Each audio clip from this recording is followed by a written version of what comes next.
Another question that is commonly asked by younger musicians is about circular breathing. And actually not just musicians, people in the audience, they also like to ask, how do you do that? How do you hold that note for so long? Circular breathing, I'm sure you heard of it. It's when you're able to sustain a note for as long as you want without noticeably taking a breath or without breaking the note. And, you know, it's biologically impossible to exhale and inhale at the same time. So basically, you store air in your cheeks as you're holding a note, and then when your lungs get empty, you use the air that you've reserved in your cheeks to sustain that note while you inhale. So it's almost like you're exhaling and inhaling at the same time, but you're really not exhaling. You're just using the reserved air in your cheeks to push out, to stop the note from cutting off. And in that split second, that's when you take a breath in. And it's been done on many wind instruments, from the didgeridoo to bagpipes. You know, I've seen a lot of trumpet players do it, like Wynton Marsalis.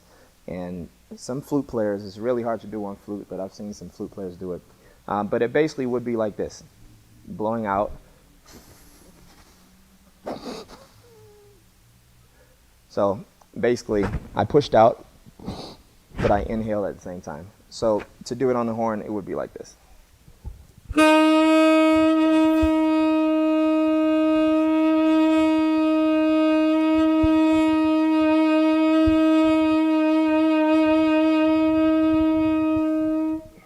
Now the challenge with circular breathing, especially on the bigger horns and the bigger mouthpieces, is to try to not waver the pitch of the note. So to try to do it as subtly as possible where the listener can't even notice that you took a breath.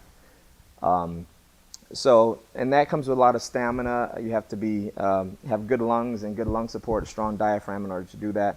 Some people tend to play fast notes or fast patterns while they're doing circular breathing as to hide the fact that they're taking a breath in, so they would do something like this.